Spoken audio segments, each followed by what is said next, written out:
Hey there, I'm Randy Zimnock, and in this episode, we're actually going to talk about a cheap way to avoid unnecessary costs and delays on a flip.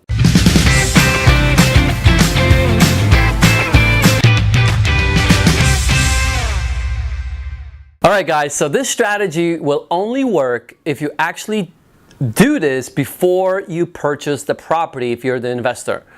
And it's pulling permits history on the property, right? And it's surprisingly how many investor clients of mine actually forget this very important step, right?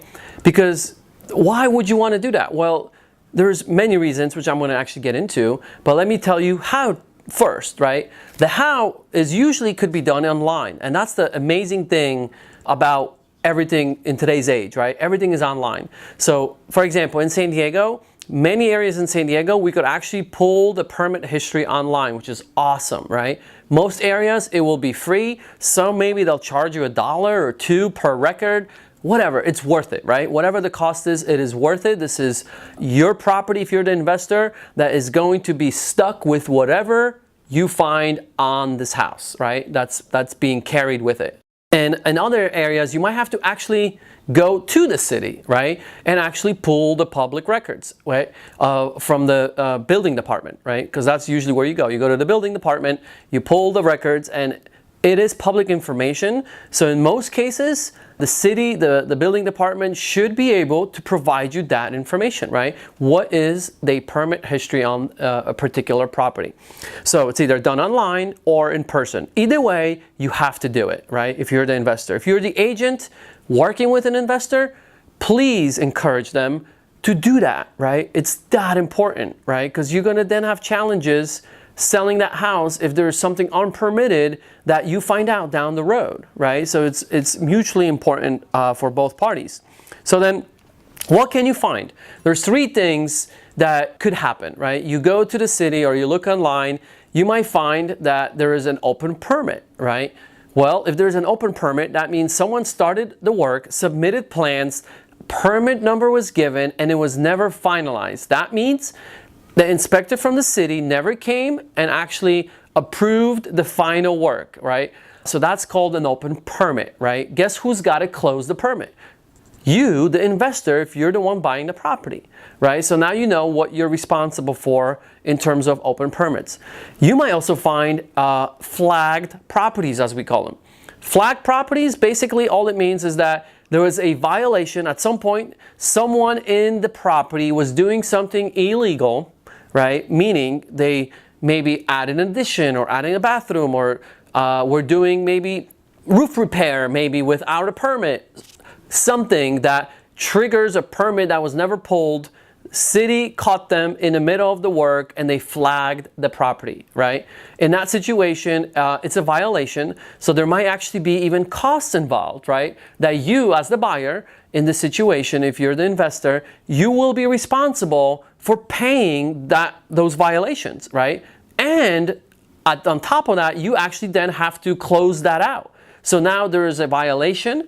Not only is it a monetary financial thing you got to take care of, but then it's also probably you're going to have to pull a permit for that specific thing and redo the work. And it could be as extensive as demoing something and redoing it. It could be just updating the certain areas, opening a couple holes in a certain wall. I mean, it could be various of things, right, that could come up. However, it's common. You have either open permits or the property is flagged, right? The third and the best one, the best news is when you find that there were permits pulled, but they were closed. So you want to know, okay, what is the history? What did the owners of this house, current, previous, depending how many owners there were, what did they pull permits on? What was actually permitted, right? Maybe they renovated the bathroom and permits were pulled. Maybe the roof, maybe mechanicals, the water heater. What is it, right? So that will just give you education on what was done, and the permits were closed, which is really an amazing thing, right? If someone actually pulled a permit, had it finalized, meaning an inspector came, checked it out, gave it a final approval, closed the permit, right? That will be in the history record in the building department as well, right? One little tip here that I would like to add is don't always look on the tax records and assume that what it says there is true, right? Tax assessor's office and the building department are two separate departments, right? They should technically talk to each other, in terms of like the information being passed along.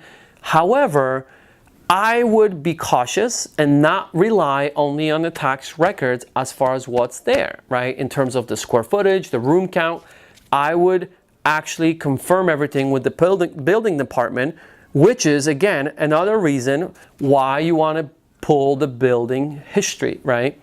When you go to the city or you go online. And here's an example. This literally is happening as I record this episode, right? I have a client of mine. I got a property, a lead on a property here in Ocean Beach, right? So I brought it to one of my investor clients, and the tax records initially shows that there's 2 legal lots. There's 3 structures on a property, but there's 2 legal lots. So they assumed, based on the tax records, their initial analysis, they didn't put it on the contract yet, so they were just doing an initial analysis. They're like, okay, we have 2 APN numbers, which is basically 2 lot numbers. We have 3 structures, that's okay, but we could basically sell those 2 lots separately, right? That's what they assumed based on the tax records, because that's what it said, right? Well, then we got the property on the contract with that assumption, right? Because they came up with a after repair value, which is the resale value of those 3 structures on those 2 lots, right? As if they were to sell them separately in terms of the 2 lots, right? And they came up with a specific number, right? So they used that number to determine the purchase price. We got that offer accepted for them. Well, guess what? Now they went to their planner, right? AKA architect, right? Potentially in their area.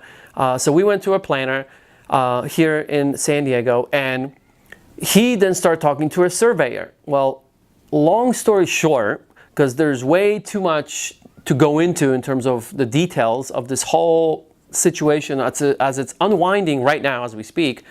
Bottom line, as of today, literally today, just found out that just because the tax records show there's 2 lots, the surveyor actually, after looking at everything, talking to the city, they realized that once the new buyer, whoever closes on the house, pulls permits, because all the properties need total renovation, the new code will actually end up be applied here. And the way the lots are situated now, they cannot be sold separately. So even though there's 2 separate lot numbers, the city, based on what I found out today, might not allow my client to sell them separately. They might have to sell it all together. Now, you might ask, well, does it matter, right? What does that even matter? Well, in this situation, of course it does, right? Because imagine if you're selling each lot separately, there's more value per lot, right? With whatever structure is on it. But if you have to sell them together, there is a different value. And usually that value might be a little bit less in most cases, right? So now they're reanalyzing the after repair value, or the AKA resale value on this property, and we don't know. I don't know exactly yet. Where we're going to be, because we're actually going to go on Monday, drive comparables that actually apply if we were to sell 3 units on 1 lot together. What is that, right? What do our comparables show us for that price, right? For that area. So now, I'm not exactly sure how this is going to, unwind, where we're going to be. I could assure you we're going to probably have to ask for a credit, right? Based on this new information. But guess what? The good news is that we are finding all this out before my client closes on the house, right? And we could then ask, hey, seller, look, here's the information we had. Based on the tax records, we thought we had this. Now we found out we have this from our analysis. We have the reports from the professionals. We show that to the client, the seller, right? To the other client, which is a seller in this situation. And then we ask for a credit based on valid reports, right? That we did not know prior. And neither probably did the current owner, right? It is so much easier to do business then and go to the seller and be like, hey, listen, this is the facts now. We didn't know this, neither did you most likely. This is what we're faced with. We need to buy this lower, right? And most of the time, we will be able to get a credit in this particular situation and have the investor close on the property. And now they're actually going to continue, with the project and not have surprises once they actually buy it, right? Which is the whole point of this episode, is like pull the history of the permits, of building records on every property, so you could avoid costs, obviously, right, in the situation, and delays. Because guess what? If you go to the city after you buy the house and you find out all these things and you didn't plan ahead, guess what? You're going to have delays. And every delay, if you're an investor, I already know it costs you money. Every single day that you hold down to that house for an extra day, that costs you money, right?